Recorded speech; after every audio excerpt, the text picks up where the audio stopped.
When we watch murder mysteries, Stand back! we typically follow a trail of clues to answer the famous question, who done it? In Nicholas Ray's 1950 film, In a Lonely Place, we are left to judge one of the suspects based on his behavior alone.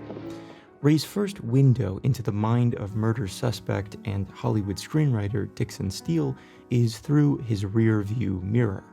We glance at the road ahead, but always return to his eyes, the eyes of a man who deeply distrusts the world he lives in.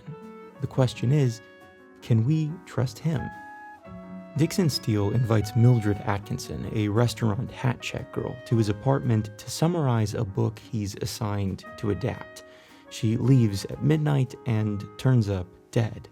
Dix's violent history makes him the prime suspect. In a Lonely Place, Ray appoints us as a jury to evaluate the man alongside his friends, his neighbor Laurel, and the police. This collective scrutiny forms an abstract idea of Steele, and we learn a few things. He despises the pop culture his audience consumes, yet he's desperate for their approval. He also fears an industry that prioritizes safe adaptations over original work, the same industry that will discard him if he refuses to compromise. Everybody makes flops except you. You haven't had one because you've made and remade the same picture for the last 20 years. You know what you are? You're a popcorn salesman. That's right, so are you. The only difference between us is that I don't fight it.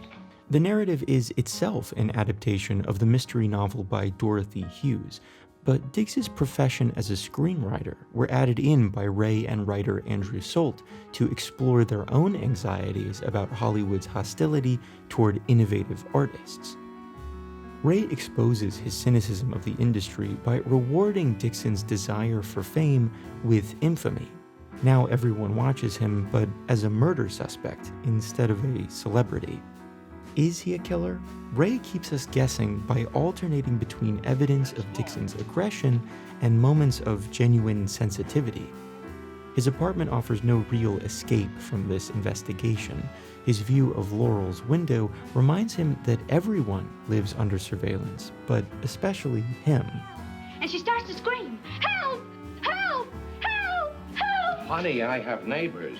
Dixon desperately wants to be seen and understood, but Hollywood only offers superficial visibility, the kind that saps artists of their creative energy only to later hook them on its praise. Steele hides his insecurities underneath a guise of stoicism. When the police question him about Mildred's death, Dixon responds with stone-faced sarcasm, treating the accusation almost like a sick joke. And a person who is unable to safely process the world's cruelty through their emotions and art can become dangerous. In a pivotal scene, Dix talks about the murder case with Detective Brubb and his wife Sylvia.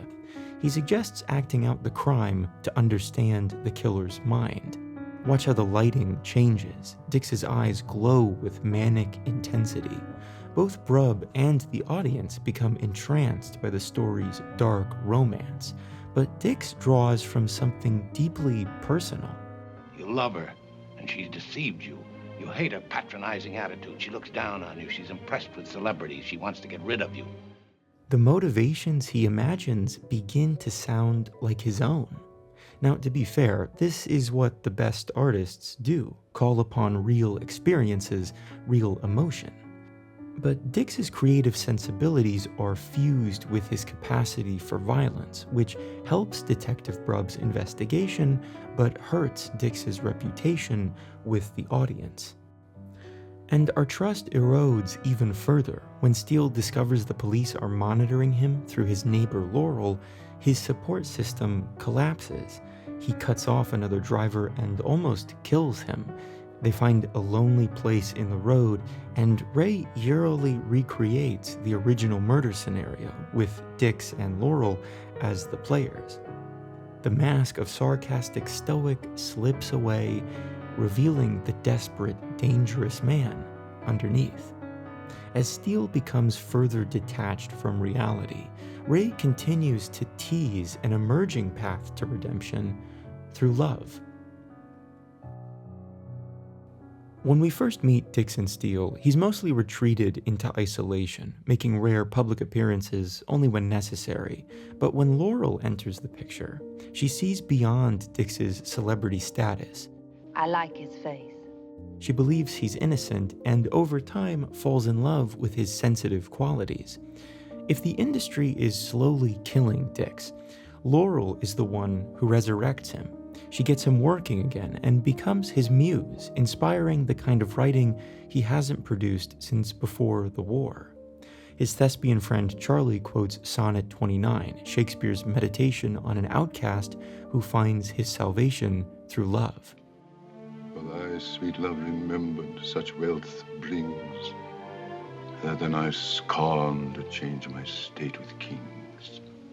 This poem might be the perfect template for Dix's redemption story, but Ray subverts Shakespeare's hopeful ending, using it instead as a prologue for his protagonist's growing obsession. He recites this line from his working screenplay. I was born when she kissed me. I died when she left me. I lived a few weeks while she loved me. Laurel has become Dixon's savior, and as a result, his lifeline to humanity. She begins to feel trapped as Dix's anxious attachment style motivates his war against the world. He pushes everyone away while pulling her closer, smothering the very love which sustains him. It's no wonder the murder in question, strangulation through an embrace, haunts the film's atmosphere. Near the end, Dix plans to trap that love by marrying Laurel. He tries to play the loving domestic partner, a role that is ultimately foreign to him. When he prepares breakfast, he mistakenly straightens the grapefruit knife and begins hacking away awkwardly, revealing how violence dominates his worldview even in mundane moments like this. Dix comments on the scenario like a director, explaining how a good love scene should be about something other than love. Me fixing grapefruit, you sitting over there dopey, half asleep. Anyone looking at us could tell we were in love. Dixon constantly views his life through a narrative lens. When he tells his agent about being questioned by the police, It was his story against mine, but of course I told my story better. when he reenacts Atkinson's murder with Detective Brubb and Sylvia, or while professing love during breakfast. But Dix cannot write or direct his own life. He can't control how the public perceives him, his anger, or Laurel's growing distrust of him. This creates a self-fulfilling prophecy. Dix drives away the only person who loved him, thus confirming the belief that he's destined to be alone. In the end, he becomes the monster that society suspects.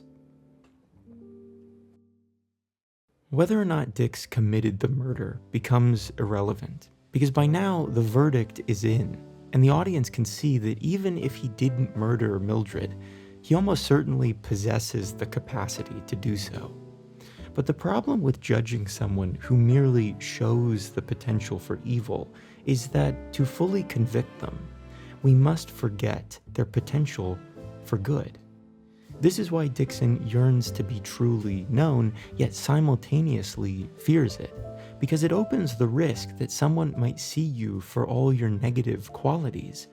Ray shows the psychological danger of a society that chooses to protect those qualities instead of nurturing better ones, and how environments that cultivate killers prove more dangerous than any concrete evidence.